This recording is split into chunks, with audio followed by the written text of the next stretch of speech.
All right, for my copyright presentation, the Assure model was used. And for the A, Analyze Learners and Their Characteristics, Mrs. Stewart's class is a 9th grade English class. These students are generally engaged and high achieving. They read at or above grade level. They are very familiar with the internet and have been using it all of their lives, but they have limited knowledge of copyright rules. All right, the state standards and objectives. We're going to look specifically at TEKS 8, which are inquiry and research, listening, speaking, reading, and writing using multiple text. Students engage in both short-term and sustained recursive inquiry processes for a variety of purposes. And for this specific lesson, looking at 8D, critically evaluate primary and secondary sources, and especially 8E3, use source materials ethically. And these are for 9th grade students, but they are aligned for all grades.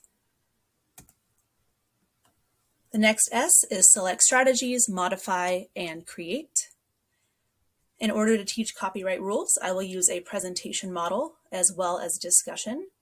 The discussion will not be part of the video, but would take place in a real-world scenario. Students will be taking notes while I present, but the presentation will be available for them to access during their research. For you, utilize the technology, media, and materials.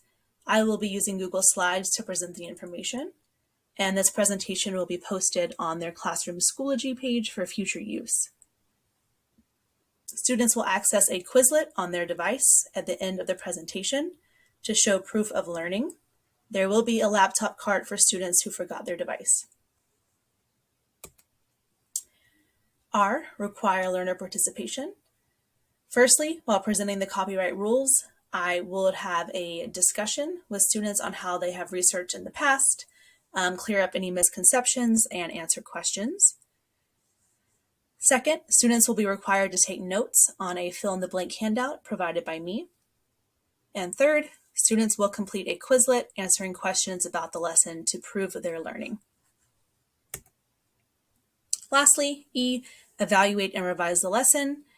I would include more video and interactive elements in the future. To pique student interest at the start, I would begin with a funny or dramatic video about internet use. I would encourage more discussion throughout the lesson instead of just a sit and get type presentation.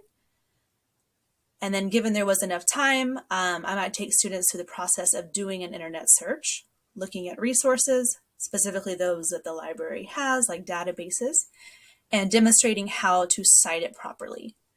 That could certainly be its own lesson though, and so I would probably plan with the teacher